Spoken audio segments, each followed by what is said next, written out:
हे listeners, आ चुकी है आप लोगों के लिए फर्स्ट में राजपूत मिनिस्टर का नया एपिसोड। तो चलिए इसे शुरू करते हैं। अब तक की कहानी में आप लोगों ने सुन लिया था कि आशी जो युवान के बारे में पता लगाने की पूरी कोशिश में लगी हुई थी, वहीं उसे जीमेल भी मिल जाता है जिससे वो युवान को कांटेक्ट भी करती है। मगर जब तक वो जीमेल सेंड कर पाती उससे पहले ही उसके फ़ोन पर युवान का ही कॉल आ जाता है। और वो अच्छे से जानता था आर्यन शहजादा क्योंकि कुछ साल पहले उन लोगों की काफ़ी अच्छी दोस्ती हुआ करती थी। किसी रीज़न से उन लोगों के बीच एक बहुत बड़ा झगड़ा हुआ था और उसके बाद से वो दोनों आपस में एक दूसरे के कट्टर दुश्मन बन चुके थे। आशी जो अब लैपटॉप बंद करके फ़ोन रखती है और आराम से बेड पर लेट जाती है, मगर उसके दिमाग में बस एक ही टेंशन थी कि क्या सच में उसके लैपटॉप और उसका फ़ोन दोनों हैक्ड हो चुका है। आखिर उस शख्स को पता कैसे चला कि वो अपने लैपटॉप में क्या सर्च करी और क्या देख रही है।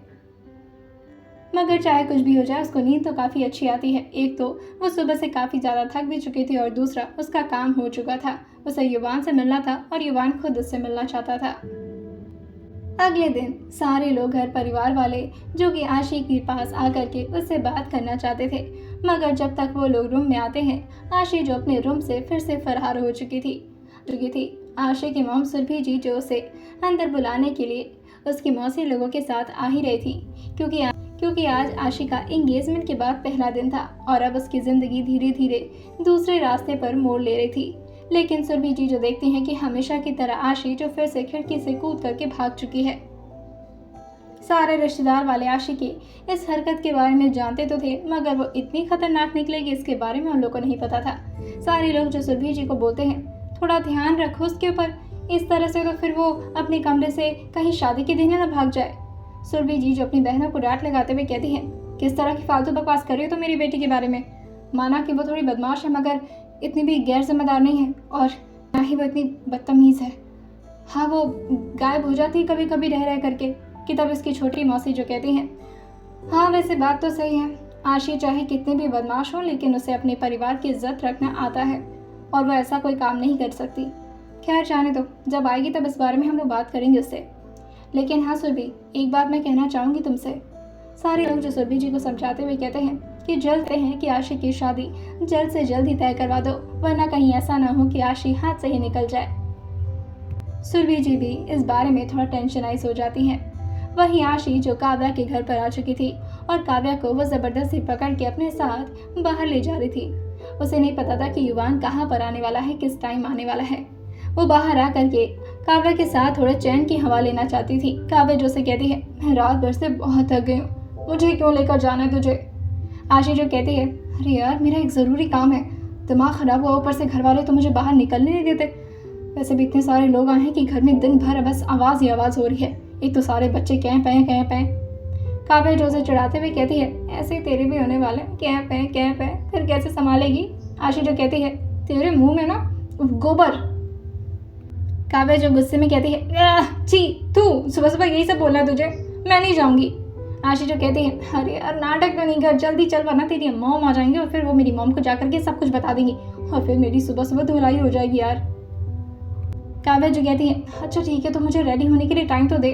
और ये बोल कर थोड़ी ही देर में काव्या जो तैयार होकर बाहर आती है और आशी और काव्या के घर से चोरी छुपे अपने पैर को दबाते दबाते बाहर निकल रहे थे कि तभी काव्या की मॉम आते हुए कहती हैं, कहाँ जा रहे हो तुम लोग चोरी चोरी, इधर आओ। आशी जैसे ही सुनती है वो कहती है, एक काम कर, बाउंड्री कूद कर के भाग जाते हैं, चल। काव्या जो कहती है, बेटा मुझे दोबारा इस घर में भी आना है, तेरी तरह उड़न खटोला नहीं हूँ मैं जो जब चुपचाप से चल, मम्मी बुला रही है, वरना अकेले फंसी तो ज़्यादा मार पड़ेगी, तू रहेगी तो मुझे बचा लेगी ना। आशी जो कहती है, देख तेरी मॉम है, तू संभाल, मैं जा रही हूँ। काव्या जो कहती है, ये चीटिंग है, तेरी वजह से मैं फंसूं और डांट भी मैं अकेले सुनूं, चुपचाप से चल वरना तेरे घर पर जाके सबको बता दूंगी। आशी जो कहती है, अरे यार अच्छा ठीक है चलती हूँ। और ये बोल करके वो लोग फिर से काव्या के मॉम के सामने आ जाते हैं। काव्या के मॉम जो दोनों को देखकर कहती हैं, कहाँ जा रहे हो तुम दोनों। आशी जो कहती है, वो जॉगिंग करने जा रहे थे, कल बहुत ज़्यादा खा लिया था ना, और फिर काव्या को भी तो जॉगिंग करना चाहिए ना आंटी। अब आप ही बताइए, अभी तो शादी भी नहीं हो उस लड़की की, मेरा क्या है, मेरा तो जल्द से जल्द शादी हो ही जाएगा। जिस हिसाब से मेरे घर वाले जल्दी कर रहे हैं बहुत जल्द हो जाएगा। लेकिन अपनी बेटी के बारे में सोचिए, इसकी तोन देख रही हैं आप, कितनी मोटी हो गई है और पेट भी कितना ज़्यादा निकलने लगा है। काव्या जो कहती है, हाँ पेट निकलने लगा है। और ये बोल करके वो जैसे ही झुक कर देखती है वो आशी से कहती है, कहाँ पेट निकल रहा है झूठी। आशी जो उसे एविंग मारते हुए कहती है, अबे समझ ना, चुपचाप से रह ले। तेरी मॉम को वैसे भी तेरे फिटनेस से बहुत लगाव है, अगर ये नहीं बोला तो आंटी जी जान ही नहीं देंगी ना। आशी की बात अब जाके काव्या के दिमाग में पड़ती है, लेकिन तब तक बहुत देर हो चुकी थी। काव्या की मॉम जो कहती हैं, तुम दोनों कहीं नहीं जा रहे हो, और हाँ आशी, तुम्हें जहाँ जाना है जाओ, काव्या कहीं नहीं जाएगी। हमेशा की तरह आशी, जिसके पास जब कोई भी रास्ता नहीं बचता तो उसके पास एकमात्र रास्ता बचता था, और वो था उसके एक्टिंग का रास्ता। आशी जो अपनी एक्टिंग की कला दिखाते हुए पूरे रोल में आ चुकी थी, और वो काव्या की मॉम के हाथ पकड़ते हुए कहती है, बस कुछ ही दिन की तो मेहमान हूँ मैं यहाँ पर, उसके बाद कौन आएगा काव्या को परेशान करने, कौन आएगा आपके घर से आपकी बेटी को चोरी चोरी अपने साथ ले जाकर के भगाने। मैं तो यहाँ से चली जाने वाली हूँ, उसके बाद तो मेरी दुनिया बदल जाएगी, फिर आपकी बेटी और आप लोग चैन से रहिएगा, बस कुछ दिन की तो और बात है आंटी। और ये बोलते बोलते उसकी आंखें पूरी तरह से भर आई थी, क्योंकि वो एक्टिंग में बहुत महान थी। मगर ये सुनकर के काव्या भी इमोशनल हो जाती है, और काव्या की मॉम तो रोना ही शुरू कर दी थी। वो आशी को गले लगाते हुए कहती है, हाँ मेरा बच्चा, बात तो सही बोल रहे हो तुम, कुछ दिन में तो तुम सच में चली जाओगी। अच्छा जाओ जाओ, तुम लोग थोड़े दिन के लिए और अच्छे से जी लो, वरना काव्या भी कितनी अकेली पड़ जाएगी, और फिर मुझे भी परेशान करने वाला कोई नहीं रहेगा। आशी जो कहती है, बस आप दुआ दीजिए किसी भी हालत में मेरी शादी ना हो, और ये उसने बहुत धीरे बोला था। काव्या की मॉम जो कहती है, मेरा आशीर्वाद है तुम्हारे साथ, तुम जो भी काम करोगी और जो भी कुछ चाहोगी वो एकदम सही होगा, तुम्हारे लिए भगवान सब कुछ अच्छा ही करेंगे। आशी जैसे ही सुनते हैं उसके चेहरे पर बड़ी सी स्माइल आ जाती है। काव्या की मॉम उसे देखकर कहती हैं, वैसे तुम्हें रोना नहीं आ रहा। आशी जो कहती है, नहीं बात बन गई ना, अब क्यों रोना आएगा मुझे। और ये बोल करके वो काव्या का हाथ पकड़ती है और जल्दी से बाहर भागने लगती है। काव्या की मॉम जो उसे डांट लगाते हुए कहती हैं, बहुत ज़्यादा ही अच्छी एक्टिंग करने लगी हो तुम आशी। हाँ मुझे इमोशनल कर दिया, और देखो खुद किस तरह से हंसते हुए भाग रही है, नालायक कहीं की। और वो अंदर जाते हुए कहती हैं, कुछ भी कहो लेकिन जितनी शरारती है ना, इसकी मॉम से ज़्यादा तो मुझे इसकी याद आएगी। वहीं काव्या जो उसे रोकते हुए कहती है, अरे कितना दौड़ेगी, रुक जा यार, मेरी सांस फूल रही है। आशी जो कहती है, इसीलिए बोले हूँ दौड़ा कर। काव्या जो कहती है, मुझे कोई मैराथन में पार्टिसिपेट नहीं करना है जो मुझे इतना तेज तेज रोज दौड़ने की ज़रूरत है। आशी जो कहती है, मैराथन में पार्टिसिपेट करने के लिए नहीं सिर्फ दौड़ा जाता है, और मान ले तू कोई कांड करे और पीछे पीछे तेरे हस्बैंड ही तुझे मारने के लिए दौड़े तो तुझे भागना तो पड़ेगा ना। आशी जो उसको अजीब सा सिनेरियो इमेजिन कराने लगती है। काव्या जो पहले तो इस सोच में डूबती है और फिर एकदम से घबराते हुए कहती है, मैं क्यों मार खाऊंगी अपने पति से, ऐसा थोड़ी ना मिलेगा मेरा पति, और वैसे भी वेदाक्ष बहुत अच्छा है। आशी जो कहती है, अभी अच्छा है ना, बाद में मान ले तुझसे कोई गलती हो जाए, मान ले तू चोरी चोरी उसके पैसे चुरा करके आइसक्रीम खा ले, तो फिर तो वो तुझे मारेगा ना, फिर मारेगा तो तुझे दौड़ना पड़ेगा, इसीलिए अभी से प्रैक्टिस करती रहे।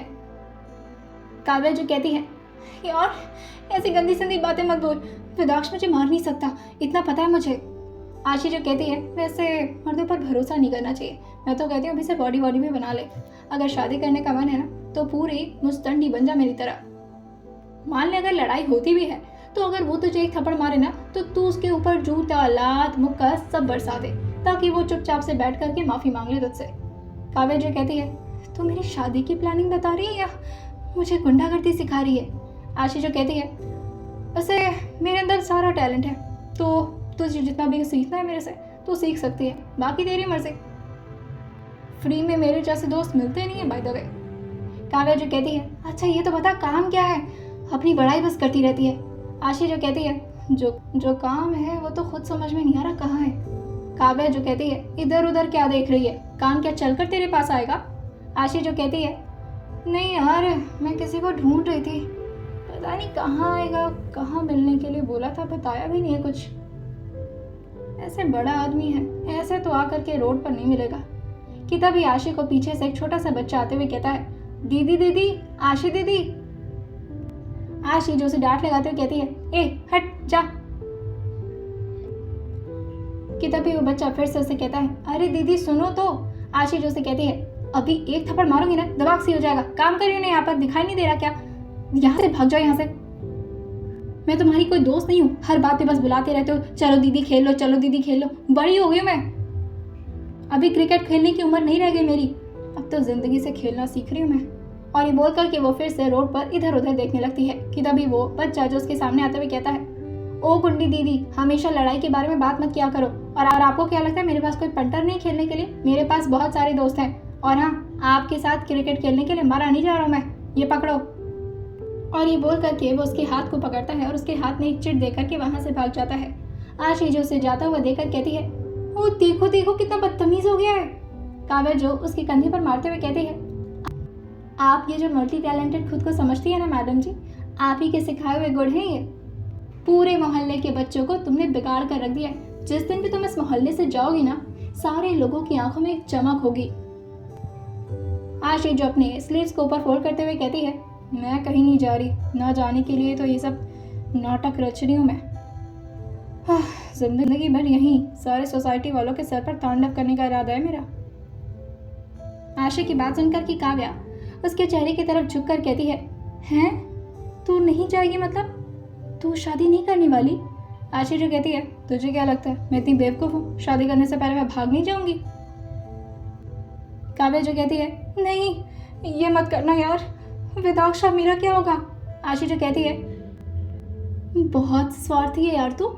मेरी यहाँ जिंदगी फांसी पर लटकने जा रही है और तुझे अभी गुल्लू गुल्लू करना है।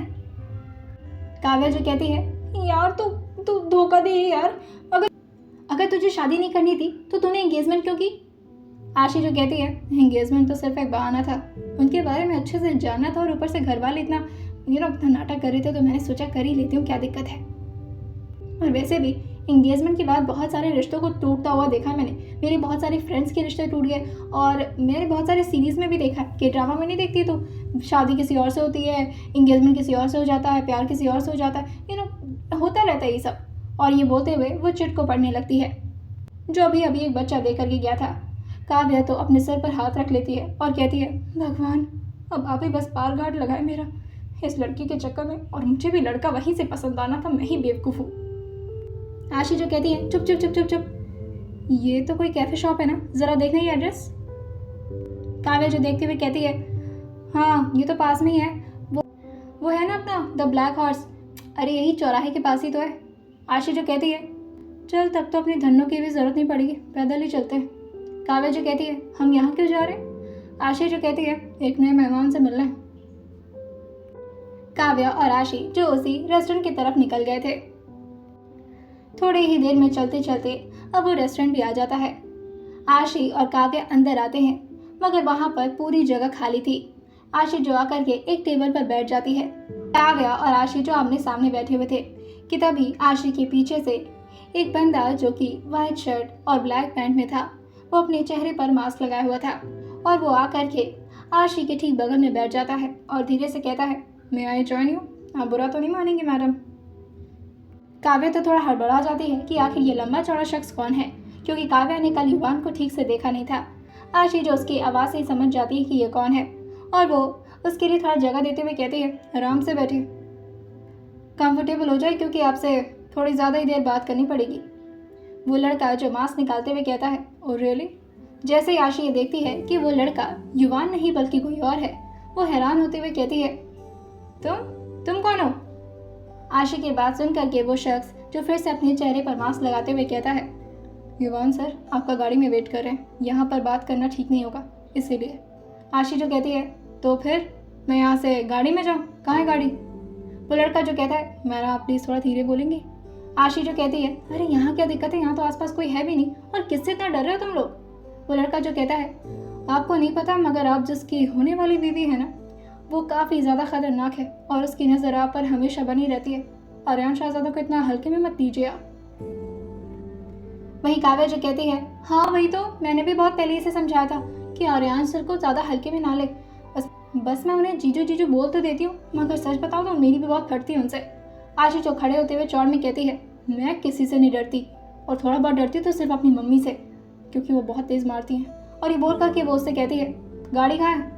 वो लड़का जो बाहर की तरफ इशारा करते हुए कहता है, वो बाहर जो मर्सिडीज खड़ी है वहीं पर।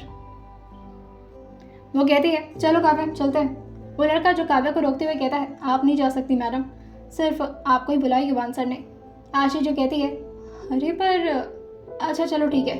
और ये बोल करके वह काव्या से कहती है, तो आराम से बैठना, और हाँ, इस पर भी लाइन मत मारना शुरू कर देना। और ये वो बहुत ही धीरे से बोलती है। काव्या जो कहती है, बदतमीजी मत कर और जल्दी से वापस आना। हाँ। आशी जो उस गाड़ी के पास आ जाती है। आशी जैसे ही उस मर्सिडीज के सामने आई थी, वो गाड़ी का पैसेंजर सीट का दरवाजा अपने आप ही खुल जाता है। आशी जो बाहर देखते हुए अंदर की तरफ बैठ तो जाती है, मगर अभी भी उसकी नज़र विंडो पर ही थी। वो सामने देखती है और फिर विंडो से झांकते हुए इधर उधर देखकर कहती है, इतना भी क्या खौफ है आप लोगों को? वैसे भी नॉर्मल सा इंसान है, एमएलए है और क्या है, और वैसे भी इतना क्यों डरते हैं यार सब उनसे? अभी अंदर आपका पंडित बोल रहा था कि आयान शहजादा को इतना हल्के में मत लीजिए, ये वो फलाना ढिमकाना। अरे हमने भी देखा यार उन्हें, क्यों डरते हैं आप? और ये बोल करके वो अपने बगल में देखती है, जहाँ पर एक शख्स जो ब्लैक हुडी में था और साथ ही उसने अपने चेहरे पर मास्क लगाया हुआ था। वो शख्स जो धीरे से अपने मास्क को अपने चेहरे से निकालता है, मगर अभी भी उसका चेहरा आशी के ठीक तरीके से सामने नहीं आया था। आशी जो उनकी तरफ झांकते ही कि तभी उसके कानों में आवाज़ पड़ती है, क्या करूं, लोगों को आदत है मुझसे डरने की। इससे तो मैंने इतना कभी किसी को डराया नहीं है, मगर शायद मेरे बारे में कुछ ज़्यादा ही जान गए लोग, और जो मेरे बारे में जान चुका है उसकी बहुत फटती है मुझसे, और जो नहीं जाना है उसकी बाद में फटेगी। आशी जो अपने चेहरे को उस आदमी की तरफ थोड़ा बढ़ाने की कोशिश कर ही रही थी कि जैसे उसके कानों में आवाज़ पड़ती है, वो झटके से पीछे होते हुए कहती है, हाँ आप? आर्यान शहजादा जो अपनी काली गहरी निगाहों से उसे देखकर कहते हैं, तो तुम किसे एक्सपेक्ट कर रही थी? आशी जो कहती है, मैं किसी को एक्सपेक्ट नहीं कर रही थी। और फिर वो अपनी थूक कटकते हुए कहती है, मुझसे सुबह सुबह क्यों मिलना था आपको? आर्यान जो कहते हैं, तुम्हें क्यों मिलना था मुझसे? काफ़ी बेसब्र हो रही थी तो मुझसे मिलने के लिए। आइए जानते हैं आने वाले एपिसोड में क्या होने वाला है और अब क्या होगा आर्यांश और आशी के बीच का कॉन्वर्सेशन, और आखिर युवान कहाँ गायब हो गया था? जिसे मिलना था आशी से, वो तो आशी से मिला ही नहीं, बल्कि आशी जिसके बारे में प्लानिंग करने आई थी युवान के साथ, वही उसके साथ गाड़ी में बैठा हुआ था। अब आइए जानते हैं आर्यान शहजादा क्या करेंगे आशी के साथ, और सुनते रहिए पोस्ट मैरिज विद मिनिस्टर सिर्फ और सिर्फ स्टोरी विद सौम्या के साथ।